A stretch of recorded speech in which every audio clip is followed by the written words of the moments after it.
Kita sudah merdeka, tapi pertanyaannya, mana kemerdekaan kita? Merdeka dari apa? Adakah kebebasan bagi kita untuk berfikir? Adakah kebebasan bagi kita untuk mencari pendidikan yang baik? Adakah kebebasan kita dalam berekonomi yang hari ini kesemua?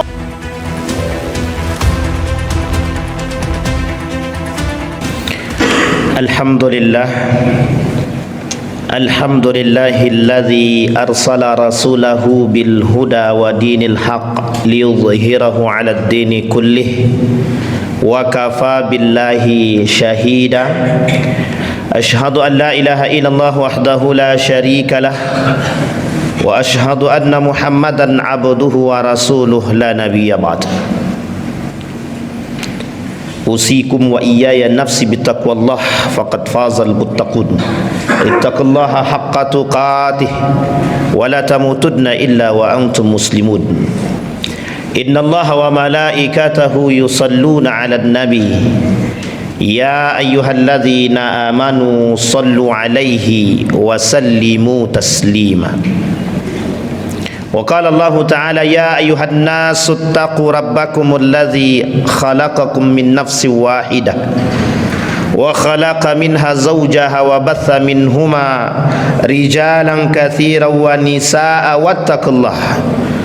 واتقوا الله الذي تساءلون به والأرحام إن الله كان عليكم رقيبا.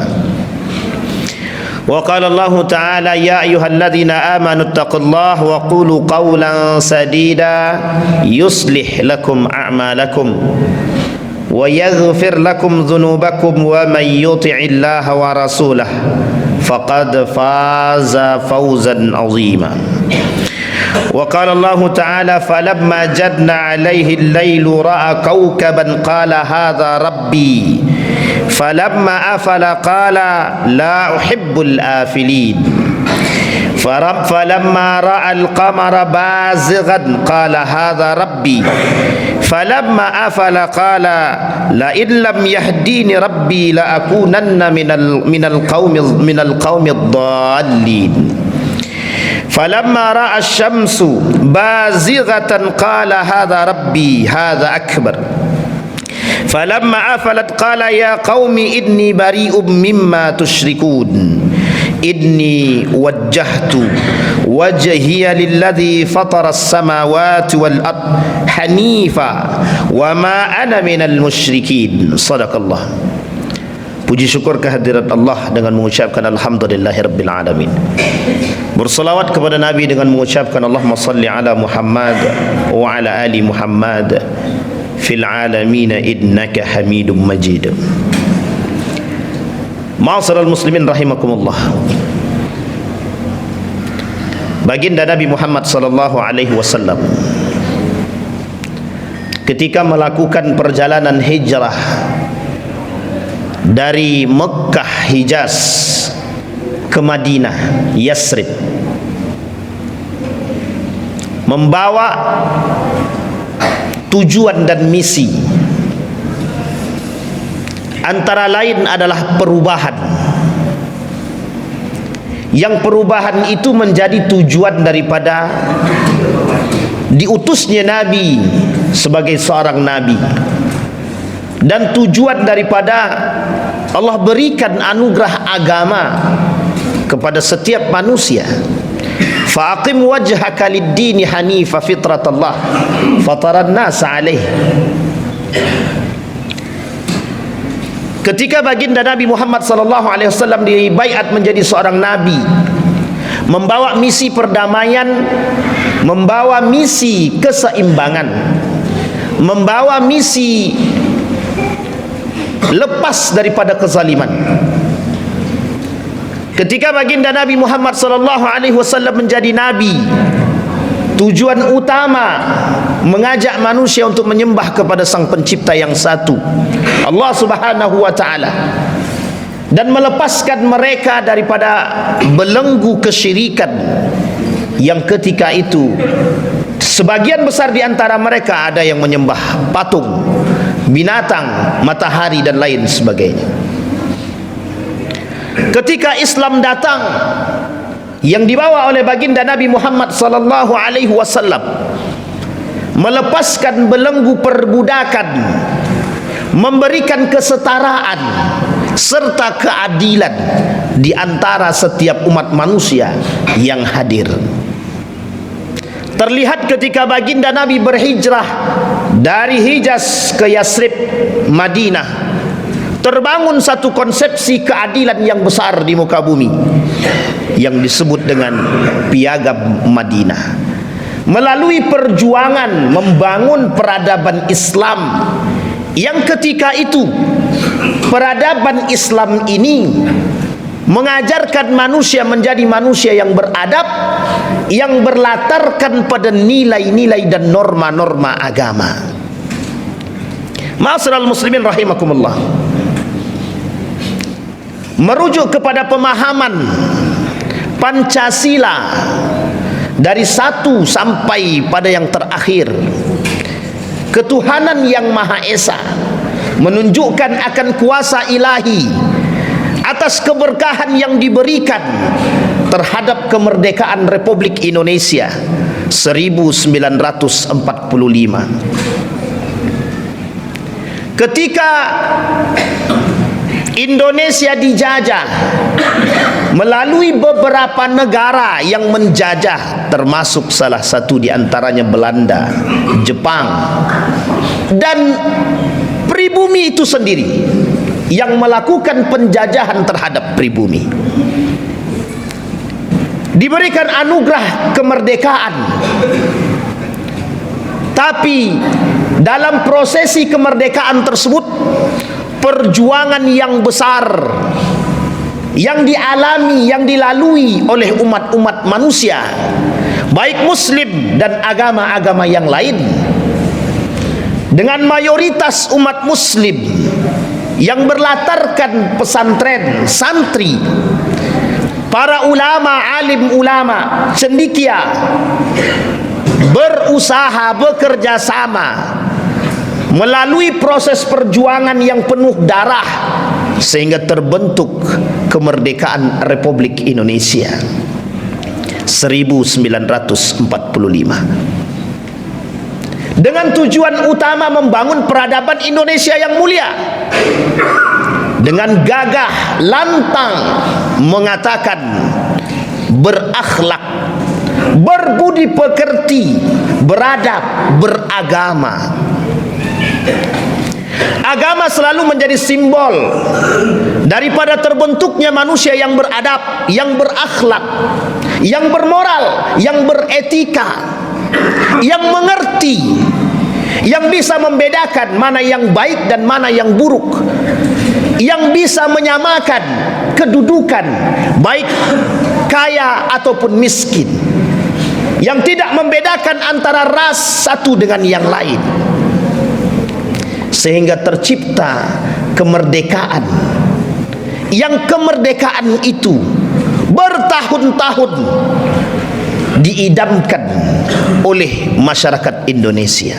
Sama halnya dengan penindasan yang dilakukan oleh kafir Quraisy terhadap para pengikut agama Islam yang ketika itu dipimpin oleh baginda Nabi Muhammad SAW.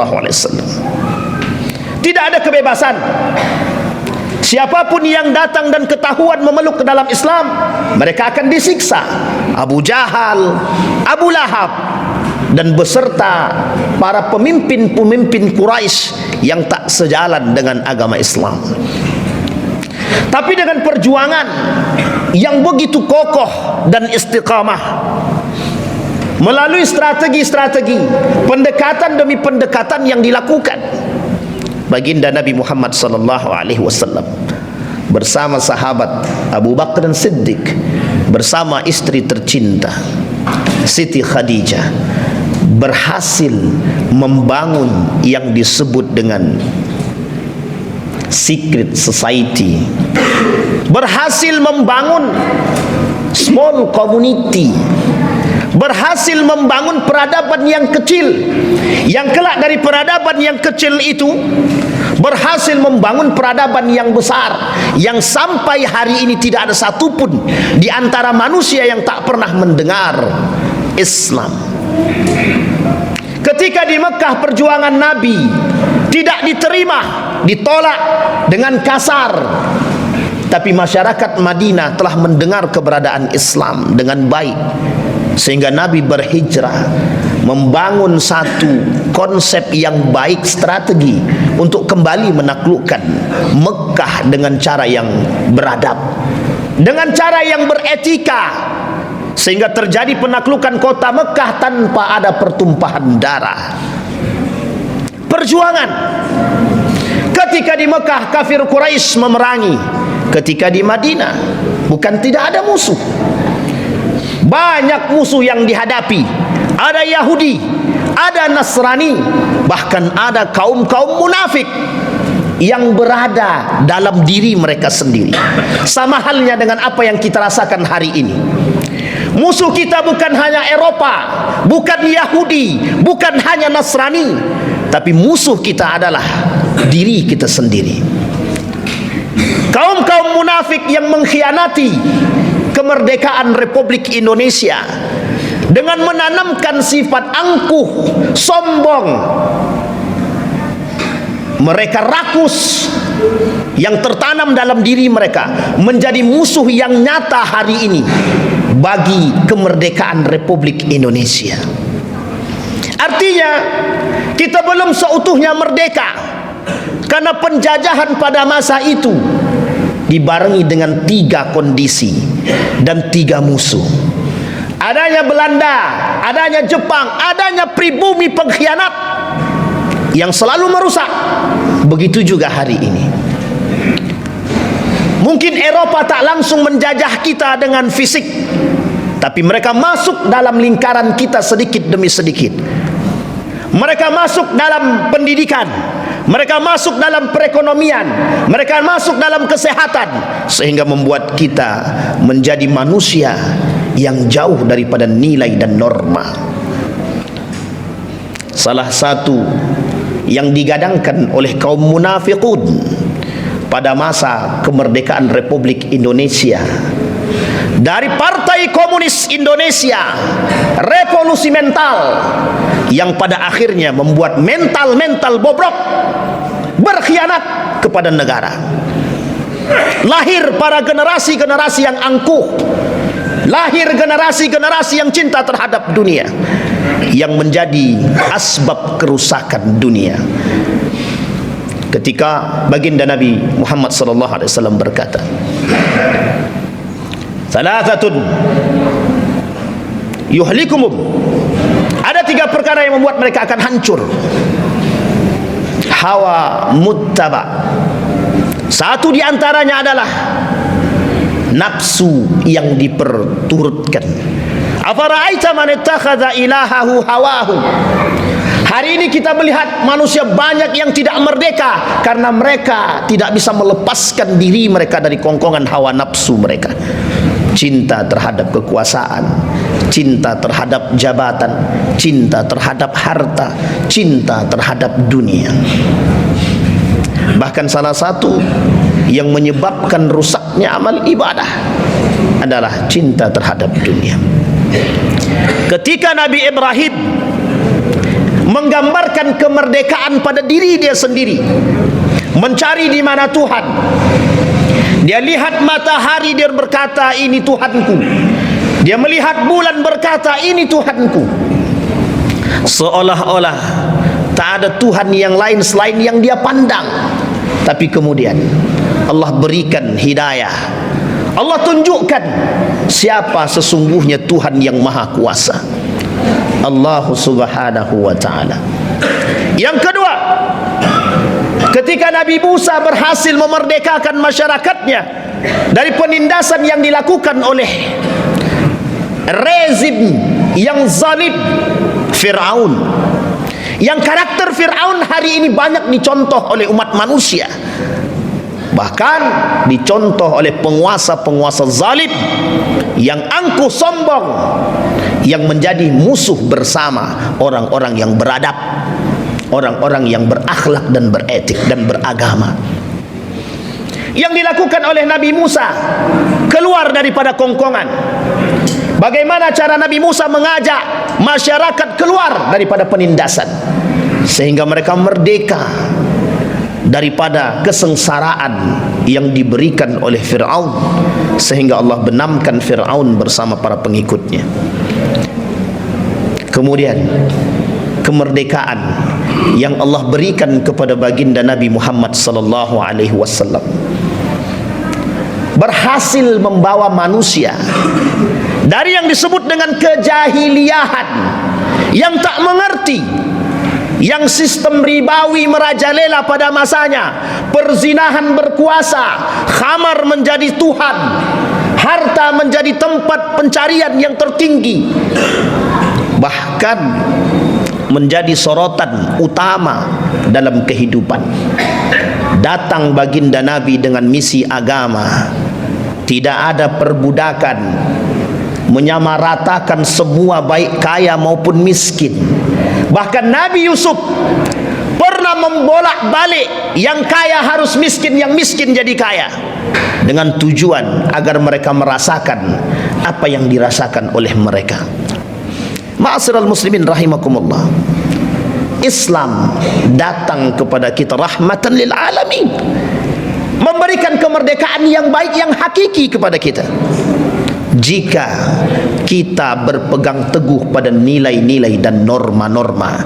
Nilai-nilai dan norma-norma ini terbangun dalam asas Pancasila yang selalu kita sebutkan dalam sekolah, yang kita pelajari.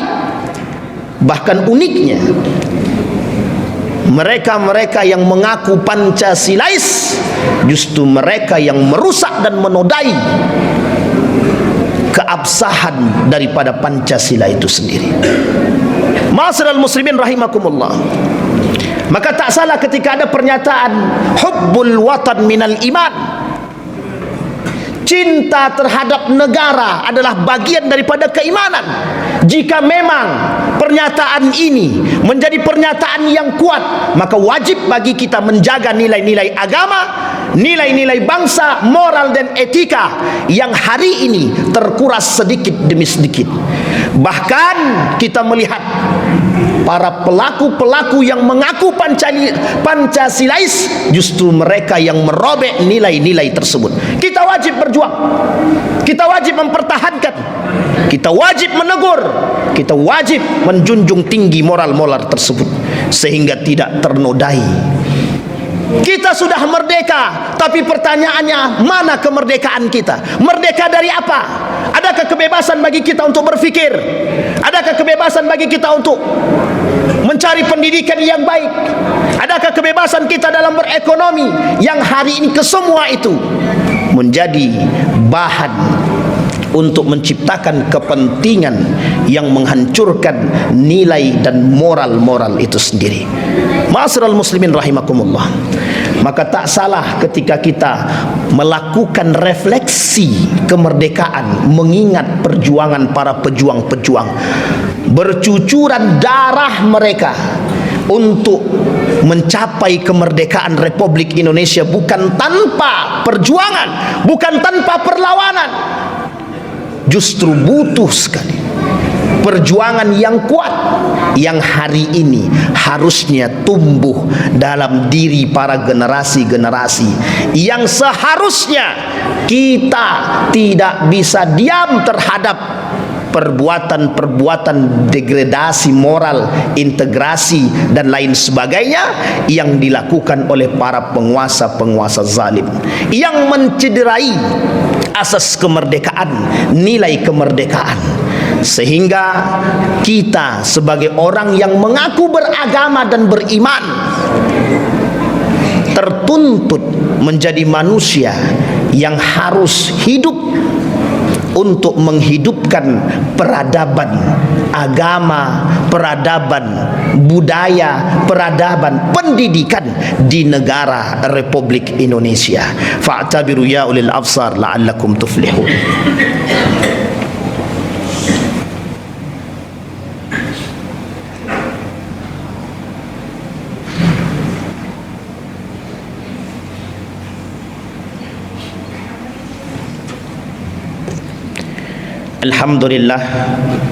Alhamdulillahilladzi hadana lihadza wa ma kunna linahtadiya laula an hadanallah.